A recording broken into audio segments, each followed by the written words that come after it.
Business is built on conversations, and over the last few years we've got pretty damn good at turning conversations into clients. So much so that this exact system has been implemented for 453 clients at the time of recording this. Far too many businesses run one-dimensional marketing systems where they post content and hope and wait for clients to reach out. Sadly, in today's world, this is never going to turn into a long-term business. In today's video, I'm going to walk you through the exact SOP, the exact system, and the exact script that we've spent the last few years refining so you can copy and paste this into your own business and start turning more conversations into clients. Business will always go wrong if things are run purely based off emotion. You can't expect people to come into your business and do things based off how they feel, because using our emotions isn't what's going to move our business forwards. Using data and having a clear process to follow is what's going to move our business forwards. And if every team member comes in, they have a clear way of doing things, they're going to be consistent. If they don't work one day and there's another team member that takes over, they're then going to be able to do it the same way. Business is about consistency. It's not just based on emotion. So what we want to do is we want to have a clear SOP that staff members can follow. Essentially, an SOP is a standard operating practice. It then means that all of the different avenues in your business can have an SOP. It means that when this task is done, it's done in this way. When this staff member works, they do it in this way. It means nothing's missed and everything is kept to a high standard. So what we do, all VAs managing outreach essentially have a process that they follow. And this is the way that we structure it on a document for them to follow. And then what we also do is we then have essentially an outreach board that they then work on and ensure that it's kept up to date. It then means that all leads are tracked. It then also means that they have a process to follow. And then it means that we can then understand and track how they're performing, and we have data to then oversee them. You can't expect team members just to come into your business, leave them to it, off they go, and expect them to perform. You need to monitor their performance, and then you can then look at this data. For example, a team member in our business will analyze a VA's essentially conversion rate off the back of certain messages, and then they'll look at that, and then we'll be able to see the trends week to week, and we'll go, right, that's working, that's not, let's tweak that messaging. And then next week they're going to run with this messaging. We'll then see that the conversion might bump up a few percent, so we'll go, okay, cool, what's now caused that conversion to bump up a few percent? It's this. Well, we want to then do more of this thing, so let's tweak and do a split test of this message again, and then eventually we're left with a message which converts a ridiculous amount. But the thing with business is it constantly changes. It's a landscape that constantly changes, so that message will work now, but then it might not work in 2 months' time. And that's why we need to constantly be on top of this data, and it needs to be reviewed regularly. So this is then the way that we essentially lay out and structure the VA's process. So leave any messages that are flagged and unread. Personal messages, do not need to reply, do not need to post them into Slack, just handle everything else. This then essentially means that if you have messages with people that you don't want a VA to handle, you can then essentially flag them, and then it means that the VA is going to leave those. I would suggest just getting the VA to handle the majority of things, but if there's messages outside of what you want them to handle, just flag them, then they miss them. What you then need to do is you need to essentially do a video demo, and you can link the video demo here. It then means that there's always essentially a video resource for the VA to follow. A lot of the time you'll find that certain staff members will essentially absorb information better when they're watching it. Some will absorb it better when they're reading it, and some will absorb better when they do both. I know that I would absorb better if I did both. So we then essentially have a video demo walking through this whole guide. It then means that we reduce the amount of internal communication in the business. So it means that VAs then aren't just constantly messaging us or asking all these questions. They have a resource here. Cool. Then we have set times that they work, and we then pay them an hourly rate based off of the hours that they do. What we then do is we do a commission on top of this for every call that they book. We are incredibly confident in our close rate, and we qualify leads fairly well. So then we are confident that when a lead gets on the call, we then essentially our close rate is fairly high. If you notice that your close rate isn't as high as what it could be, then either you need to look at the systems around your sales process, or you need to look at your closing, or you then maybe don't want to do a commission based off call booked. You might want to do a commission based off call booked that closes. We then have set timeframes for a VA, and the goal of this is we scale this out, so then you have essentially someone on the account at all times, so it's constantly then scaling.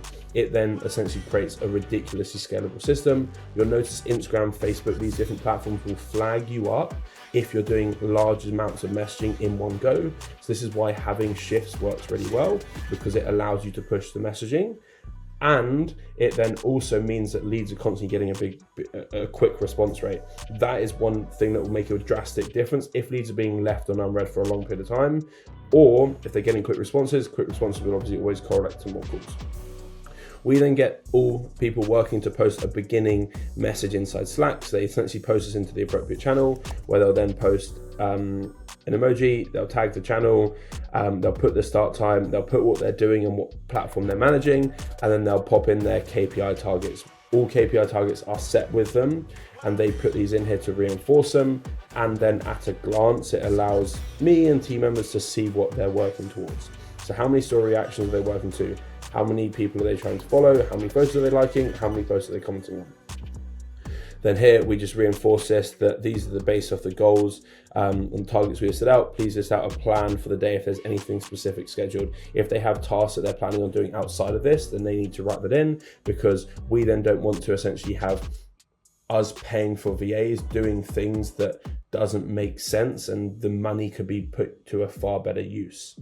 So we want to essentially overview this. We're not micromanaging. We don't want to be in there micromanaging everything, but we want to make sure that time is being put into the right places. At the end of their stint, they have to post an end of day message in the thread of this message, essentially overviewing, tagging channel, overviewing, and then again, the platform they're managing, ticking off if they reach the certain KPI targets. So then we then have full clarity if they've reached those targets. And then what they do is they tick off, right, how many calls were booked, how many call links were sent, or you're back and forth arranging a time, how many follow-up messages, and how many leads essentially are dead leads. This then gives complete clarity in Slack, and then it's also tracked on a spreadsheet as well. So then it means that then we can overview the spreadsheet, but then we have this running tally, and we keep essentially our finger on the trigger fairly quickly. KPI targets. So that we then set KPI targets Monday through to Friday. If you then scale this out more, the goal will be eventually to scale this out to a Saturday, a Sunday, and then onwards. We then set these KPI targets, and we have built up to these. You can't just come in and essentially just run with these instantly. You need to build up to these targets. So we then essentially have these targets of number of reactions a day, number of follows, number of likes, number of comments, and that is then split across the 3 shifts that a VA would work. What this then means is obviously outside of that, they're then also handling the messages coming through. And then we then essentially have a weekly total. We then know roughly how many calls this will equate to. So then we know that roughly based off all of this outreach, this will equate to X amount of calls. Then this X amount of calls costs us this much money from VAs, but we know that we then close X percentage of these calls. So we make this much money. So we then know that we put this much money into the system, we get this much money out, which then means we have this percentage in returns. We then know that if that drops, that a certain VA isn't performing, and we need to realize why. We need to change something, and if changing it hasn't made a difference, then we need to look at what the VA is saying, and then we potentially need to replace the VA, because essentially your business, this is the cornerstone of your business, your lead gen. Without this, you don't have any sales coming through. Sales is the option to a business, and you need to get rid of and bring in different talent if it's not working. Then what we want to do is we want to then give them essentially a series of accounts that they can then engage with if we're doing outreach to non-followers. So essentially what we do here is we then give them a list of accounts which might be competitors of ours. They then go onto the competitors page, they click on their followers, that competitor's new followers will be at the top. The newest followers are at the top, so then what that means is they're the people who have followed our competitors most recently, and if that's essentially new followers, then it means that that follower is following a competitor and they're interested in what the competitor's posting. So we can then go onto the competitor's followers, look at their highest followers, put key terms in based off what type of people we're looking to target, and then they'll come up. We can then engage with those, and we can follow through this process of reacting, following, liking, comment, etc., to then pull them through onto our page. We then essentially have a process here where they reply to outstanding messages first of all, because we want to make sure that they're constantly getting cleared, reply to any comments, One thing that you'll notice with comments on Instagram, you actually don't want to reply to these as soon as they're there. You want to let them sit there for a little bit, because then when you comment back to them maybe a day later, it tells the algorithm that people are engaging with the post again, so then it pushes it out more. We send any follow-up messages, go to the accounts listed above, go to their followers. We then find essentially someone that fits the criteria. We then like 3 of their photos and follow them, repeat this. We then find an ideal client, we react to stories. We find the ideal client, we like their posts and a comment. We find an ideal client, we like 3 photos. You get the process, right? This is then us doing colder outreach to bring new traffic onto our page. So then essentially we have this outreach process, then we have posts and content, which organically brings in traffic. We then have systems where we'll engage with current followers to try and start conversations with them there. For example, we'd put up stories which push people to comment or reply a certain word to then get a free resource, and then that starts an inbound sequence and automatically then shares a free resource with them. So then we have all these different avenues. We have inbound leads, we have organic traffic, we then have outreach traffic. Then essentially VAs will then post stories on here for us to then start that inbound traffic, where it will be a graphic and it will say DM us a certain word to get a free resource for X, Y, and Z. That then starts here. When they do that, it automatically DMs them and goes through a sequence to get their email before sharing the resource.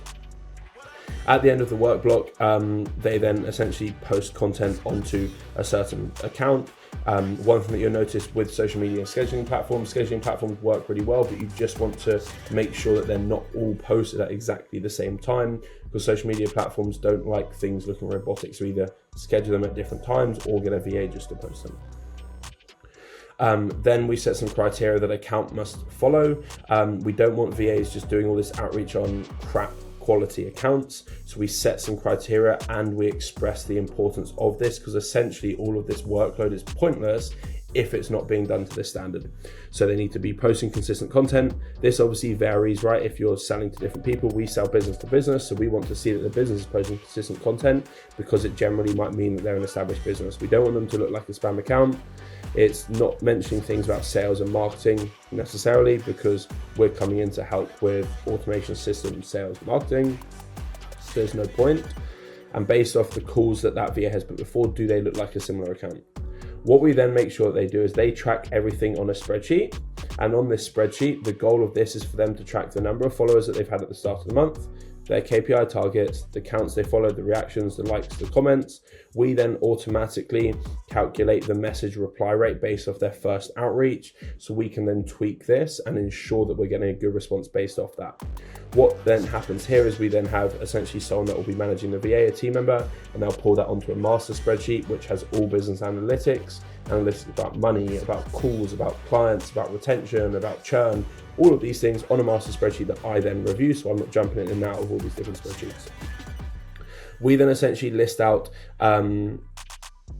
essentially the messages for them to follow. What we do as a first message, which works really well, is and it makes things look more personal. Generally, you'll find that a voice note will be a really personal outreach strategy, but it's really hard to run this at scale if you're then sending all the voice notes. So what you can then do is you can then essentially record a voice note on your phone just using voice memos. You can share it onto your laptop, and if you're using a platform such as Systemize to Scale, our all-in-one sales marketing platform, or you could just do it on Google Drive, you can essentially upload files. You can then upload files, and then the VA has a link to the voice note. They can play the voice note and they can record it on Instagram close to the microphone without any background noise, so it sounds like you're sending the voice note.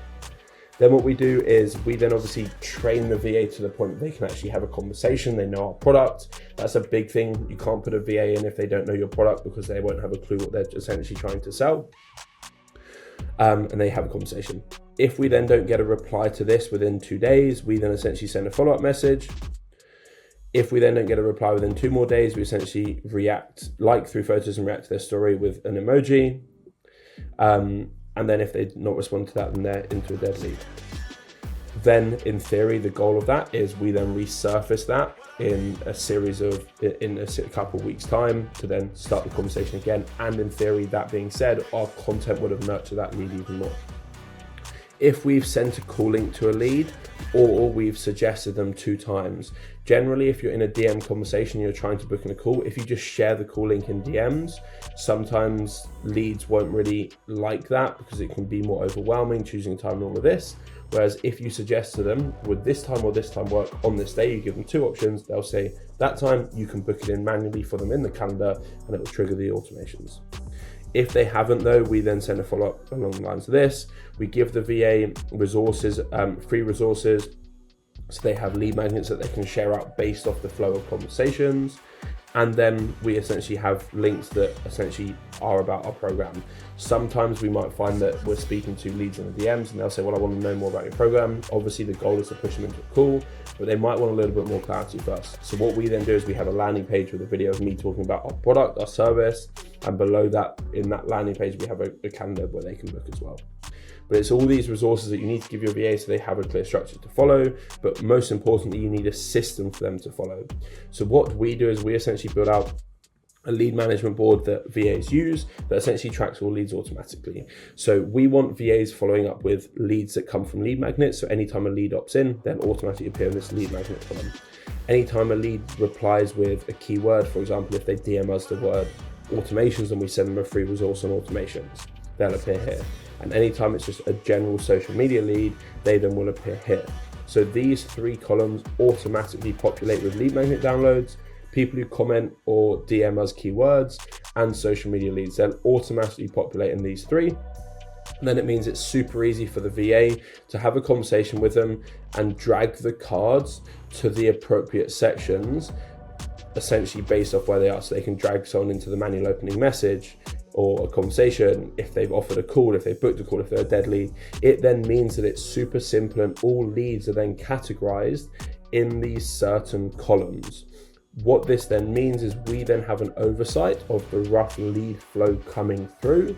So we then know if content's not performing because we're not getting enough traffic in, if VA's messages aren't working because we're not getting enough replies, if lead magnet opt-ins aren't there because the lead magnets aren't the right type of lead magnet.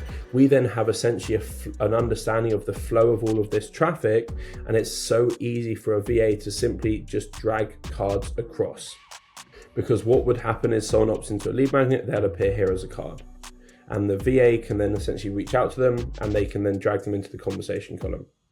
Then they're obviously speaking with them, and then maybe they get to the point of offering a call, they move them here. Maybe they book a call, etc. You get the gist of things, but then it means that no lead is ever getting missed, regardless of if we speak to 1 lead or 1 million leads. We have the structure in place for that. But what it also means is the VA can then essentially click on a contact in the platform. This will then essentially open up that conversation thread and they can actually reply in here. So if it was an Instagram lead, it wouldn't say SMS, it would say Instagram. If it was an Instagram lead, it wouldn't say email, it would say Instagram. And what this then means is it essentially allows VAs to come in and essentially type out wording and send it, and this will then essentially send off on that certain platform. So it means that it's super easy for a VA to handle everything in one place without having to flip between things, and they have the structure to follow and the SOP to follow. And the big thing behind all of this is, yes, you can have a clear structure and messaging flow for them to follow, but if the data isn't working, you need to change this. But it's impossible to track things and change things if you're not following the same structure with your messages week on week, month after month, because you don't know what to change because there's too many moving parts. Business, you need things simple and the same, and you can then make changes that move the business in the right direction based off the performance that you're seeing and the data that you're seeing. You can't change businesses based off emotion, you have to change them based off data.